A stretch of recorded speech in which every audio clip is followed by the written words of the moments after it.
In this video, we're going to be covering the question of the nth Fibonacci. This is a very famous question. Basically, you have to write a function that takes in an integer n and returns the nth Fibonacci number in the Fibonacci sequence. So, in case you're not aware, the Fibonacci sequence is a very famous sequence of numbers in math. The way that it's defined is the first two numbers are 0 and 1. They're kind of just given to you. And then every number thereafter can be found by adding the two previous numbers. So here you can see that this 1 is equal to 0 plus 1. This 2 is equal to 1 plus 1, and so on and so forth. This 21 here, for instance, is equal to 8 plus 13.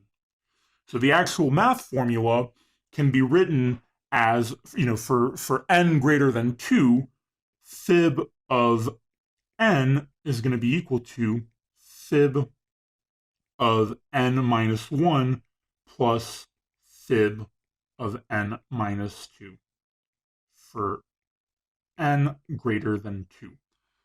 And that's kind of the math formula. Whoops, let me just rewrite this here. All right. So how do we solve this using programming? How do we kind of write an algorithm or come up with an algorithm to solve this? Well, believe it or not, there are quite a few ways to solve this algorithmically. We're going to be covering 3 different ways and really diving into their differences in space-time complexity analysis. But so let's start with a recursive solution. And you'll soon notice that this recursive solution that we're going to write is going to be very, very similar to this sort of math formula here that we wrote, the sort of definition of a Fibonacci number. But so basically what we can write is if n is equal to 2, then we return, we return 1, which is this number here, right? We were told that the second number in the Fibonacci sequence is always 1. Then L if n is equal to 1, then we return 0, because we know that the first number in the Fibonacci sequence is always 0. So these here are both of our base cases in our recursive algorithm. And then we can say else return, and here we can literally return our math formula. So we can return fib of n minus 1 plus fib of n minus 2. And this entire thing here can be our fib function, which just takes in an integer n. And that's literally the first solution, right? You have your 2 base cases, and then if you don't hit those base cases, you call fib of n minus 1 plus fib of n minus 2. And so if we were to go through an example, let's say we had fib of 4. So fib of 4, the answer for fib of 4 is 2. We would call fib of 4. 4 is not equal to 2 and it's not equal to 1, so we wouldn't hit either of the base cases. So we would call return fib of n minus 1, which would be 3, plus fib of n minus 2, which would be 2. For both of them, for fib of 2 here, we would hit the base case, which would be 1. And for fib of 3, we'd have to recall the function, and we wouldn't hit the base case because 3 is bigger than 2 and 1. So we'd get into this else statement, and we'd say return fib of 3 minus 1, which is 2, plus fib of 3 minus 2, which is 1. And both of these would hit the base case, so we'd have 1 plus 0 plus 1 from the first call, and we'd be done. And we'd get the answer 2. So that's kind of the first, I kind of want to call it naive way of solving this problem recursively. Why is it naive? Because the time complexity analysis of this algorithm isn't great. We'll dive into the space complexity in a second, but the time complexity isn't great because if we really think about it, we are doing a bunch of unnecessary calculations here. So let me actually let me erase this entire formula, math formula here in the middle, and we're going to go through an actual example to see what what gets called, how many times, what functions get called, etc. So let me move our Fibonacci sequence to the top right here, and let me move our actual answer to the top. And so let's say we had fib of 6.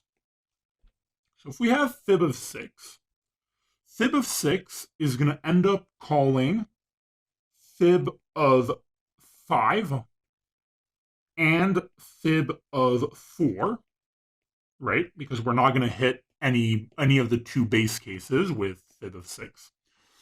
So we're going to call fib of 6 minus 1, which is fib of 5, fib of 6 minus 2, which is fib of 4. And then the fib of 5 is going to call fib of 4 and fib of 3. And fib of 4 is going to call fib of 3 and fib of 2. And already here we can see that we're repeating a bunch of computations.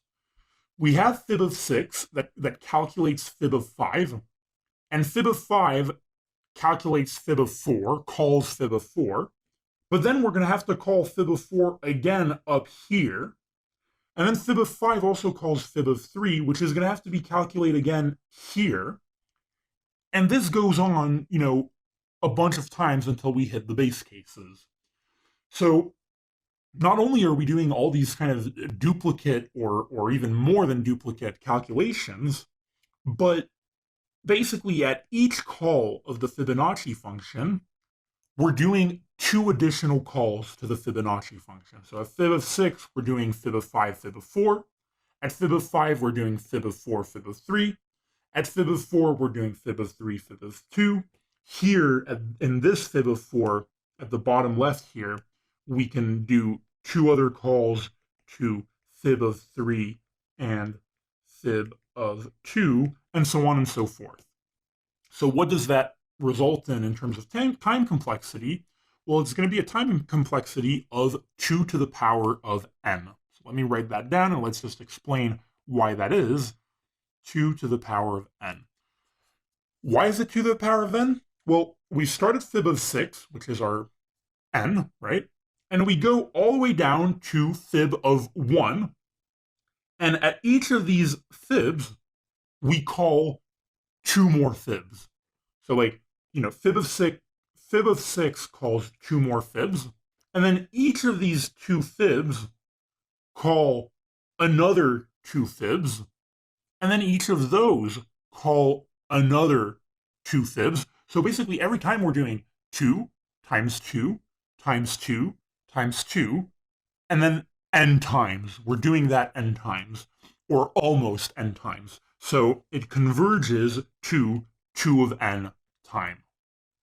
So that's the time complexity. And because we saw that there are a lot of duplicate computations, that tells us that this can probably be done a lot more optimally. And probably we can get a better time complexity. But before we move on to another solution and a better one, let's dive into the space complexity analysis of this. So the space complexity analysis is actually going to be O of n. And you might be wondering, let me write here, this is going to be O of 2 to the n. Forgot to write the O of 2 to the power of n. For the space complexity, it's going to be O of n. But why is it going to be O of n? You might be wondering or thinking, wait, we're not storing anything, right? At no point in our function here are we storing things in an array or in an object or something like that. So why do we have space complexity? But you have to remember, this is a recursive function, right? So we're going to be using kind of the function call stack a lot, and it's going to be using up memory. So if we have here, let's like try to draw out the call stack here as a bucket, and we have a bunch of like frames on the call stack, right? When we call fib of 6, fib of 6 starts to run, right? And so we can put here fib of 6 on the call stack at the very bottom of the call stack. And then fib of 6 calls fib of 5 and fib of 4. Before it even calls fib of 4, it calls fib of 5, right? There's an order to this, and it starts with fib of 5. So then fib of 5 kind of goes on the call stack here. And then fib of 5 calls fib of 4 and fib of 3. But at the beginning, it calls fib of 4. So fib of 4 goes on the call stack. And so like fib of 6 and fib of 5, which are on the call stack, they're just kind of hanging there in memory. And they're saying, we're waiting to get the response of the fibs above us, right? And until we get that response, we have to be kind of stored in memory to remember the state that we're in. And this goes on until we hit our base case, right? We're going to store fib of 3. We're going to store fib of 2. And I think at fib of 2, we're going to be done, because at fib of 2, we're going to hit our base case. And so once we hit fib of 2, we can kind of erase fib of 2, then erase fib of 3, then erase fib of 4, then erase fib of 5, and then erase fib of 6. Because we kind of go back up the call stack.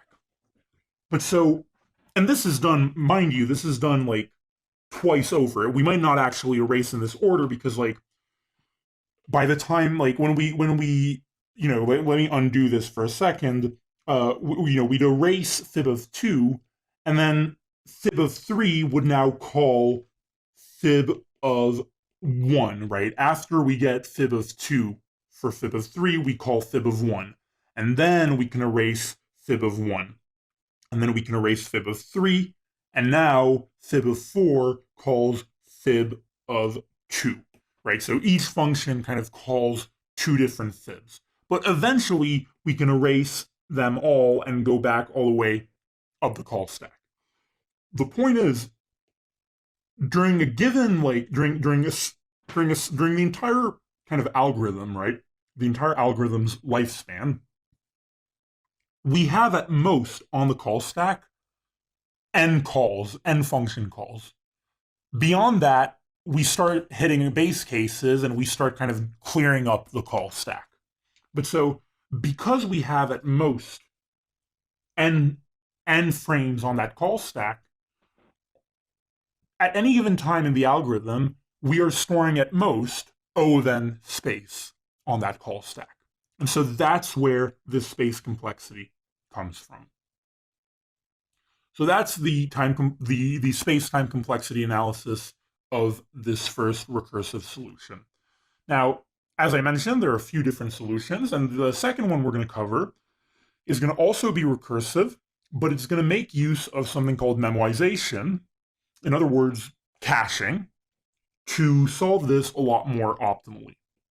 So let's erase this call stack, and let's grab this entire Fibonacci tree that we wrote here, and let's make it a lot smaller. We'll remember that in this tree we had a lot of duplicate calculations. We calculated, fib of 4 twice, fib of 3 like a bunch of times, etc. So what if we could store all these solutions that we calculate, like fib of 4, store them in some kind of object or hash table, and then access them in constant time, in O of 1 time, in the future. So in other words, we could say, like, if n is in memwise, let's call our sort of caching hash table memwise. If n is in memwise, just return memwise of n. So if we have our solution to a given Fibonacci function for a given n stored in memwise, return memwise. Otherwise, else, we store in memwise of n, we store the formula that we had written for our solution above. So we say memwise of n is going to be equal to fib of n minus 1 plus fib of n minus 2. And then we say return memwise of n. So what's happening in this function? Here, we're storing things in this memwise hash table, and then we're returning them, and then whenever we encounter, the same n being called, it's going to be in memwise, and we just access it in constant time. So if we go back to our example with fib of 6, we're going to start with fib of 6.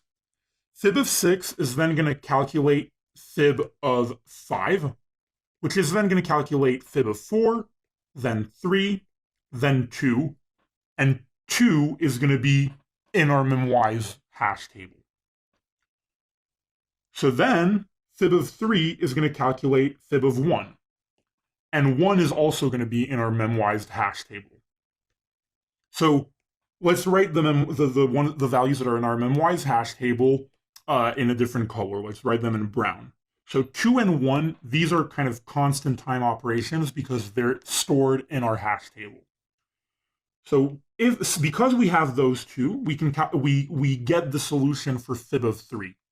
So now we can store fib of 3 in our hash table. Then fib of 4 is going to call fib of 2 as well, right? After we've gotten fib of 3, we call fib of 2. But fib of 2 is in our hash table. So we can write it in brown, and it's a constant time operation. So now we can erase fib of 4 and put it in brown because it's stored in our hash table. We can store it. So then fib of 5 is going to call fib of 3, but fib of 3 is just a constant time operation now because we've stored it in our hash table. So like everything that comes after fib of 3, which was a bunch of stuff here, we can avoid now here because 3 is stored in the hash table. So now we can erase fib of 5 and put it in brown because it's stored in our hash table. And lastly, our fib of 6 now calls fib of 5, but fib of 5 is stored in our hash table because we just calculated it. So we can erase fib of 5 and put it in brown, and this entire sort of part of the Fibonacci tree here is just going to be constant time. We just access it from our hash table. Okay? And so this algorithm is not going to run in O of 2 to the power of n time. It's going to run in O of n time. Why does it run in O of n time? Well, we're going to calculate every Fibonacci number once, right? Because Fibonacci of 6 has to calculate Fibonacci of 5, which has to calculate Fibonacci of 4, which has to calculate Fibonacci of 3, which has to calculate Fibonacci of 2, and then we're done. Once we've calculated, once we get to Fibonacci of 2, which is in our hash table, and Fibonacci of 1, which is in our hash table, we then get the answer for fib of 3, stored in the hash table, which then gives us the answer to fib of 4, which we store in the hash table, and so on and so forth. And then any other computations, we just access from the hash table, and they're just like constant time. So in total, all we're doing is calculating each Fibonacci number, the n Fibonacci numbers once, and every sort of second call to the Fibonacci function that they do is just a constant time operation because that value gets stored in the hash table. And so that leads us to a time complexity of O of n time. And then the space complexity is going to remain O of n because two things. One, we still have that call stack issue with the recursion because we're using a recursive function. We have to we have frames on the call stack being used and stored. And on top of that, we have this memwise hash table, right? That we are just that we're using to store values, right? To store answers, and we're going to be storing n answers. So, oh, then space. All right, can we do better? Is there like a better way to solve this? Yes, there is. I mentioned that we were going to cover an iterative solution. So the iterative solution is the best one by far because basically it's going to eliminate using any kind of space. Okay. What we're going to do is we're going to have an array of the last two Fibonacci numbers. And this doesn't need to be an array. This could be like two variables or an object. It doesn't really matter. Point is, we store the last two Fibonacci numbers. And we initialize, here I'm going to go with an array. We initialize this array to have the first two Fibonacci numbers. So 0 and 1. These are the first two Fibonacci numbers from our sequence, right? And so then we start calculating every Fibonacci number thereafter. So, let's say we have fib of 6, so n is equal to 6. We say, while, we keep track of how many calculations we've done, how many new Fibonacci numbers we've calculated through some kind of counter. And we say, while the counter is less than or equal to n, just keep calculating the next Fibonacci number. And the next Fibonacci number, let's call it next here, next is going to be equal to this plus this. So here, it's going to be equal to 0 plus 1, which is going to be equal to 1. So what do we do when we've calculated next? Well, we take the first number in the array and we just get rid of it. We just like throw it in the garbage can. We take the second number and we put it back, we put it in the first place in the array. And we get our new Fibonacci number and we put it in the second place in the array. And so now we can calculate the next Fibonacci number. And the next one is going to be equal to 1 plus 1, which is going to be equal to 2. And so here we take this number and we get rid of it. We move this number to the left and we grab our 2 and we move it in the array. So basically, at any given time, we're only storing two values, the previous two Fibonacci numbers. We calculate the next Fibonacci number in constant time by just accessing these two values that we're storing. And then we just update the array. So now here we're going to have 1 plus 2. And we're going to, take this 1 and put it in the garbage disposal. Take this 2 and move it here. And then 1 plus 2 is equal to 3. And we take the 3 and we move it to the top. And so this is going to run in the same time. It's going to run in O of n time.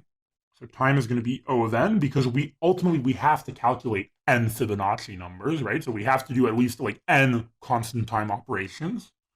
But the space complexity is going to be O of 1 because we're literally not using space. We're not doing any recursive calls, so we don't have to worry about the call stack. And we're not storing anything except for two values, which is just, constant space. And we're done. Once we've calculated n Fibonacci numbers, we have our solution, and we can just return whatever value is stored in the second spot in the array. So that's it for the conceptual overview of the nth Fibonacci function. There are a lot of different ways to solve it, as we saw. Some are better than others. So let's dive into the code implementation to see what it looks like. All right, so we've got our get nth fib function defined. It takes in an integer n, and we're going to start with that sort of naive recursive solution that we came up with earlier.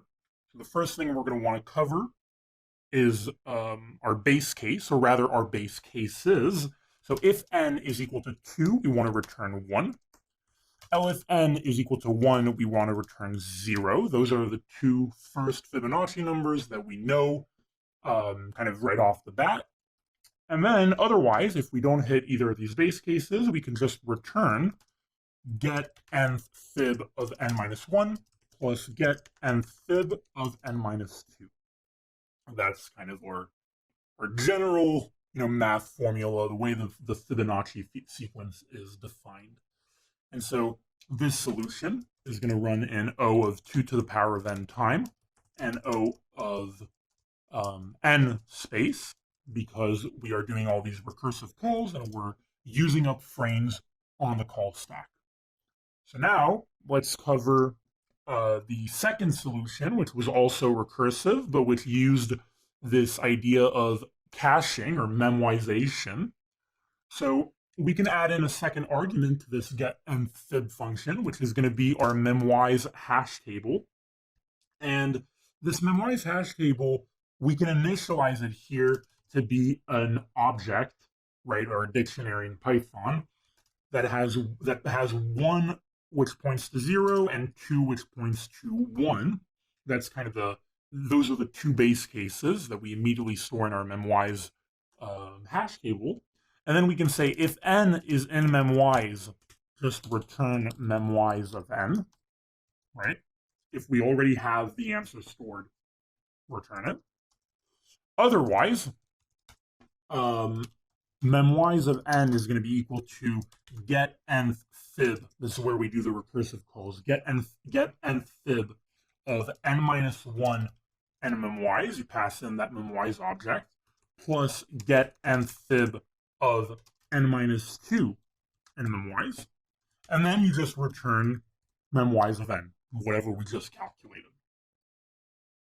So again, we have our get nth fib. When we call it at the very beginning, like get nth fib 6, we initialize this memoize hash table to hold the sort of two base cases. And then we say if n is in memoize, return memoize of n.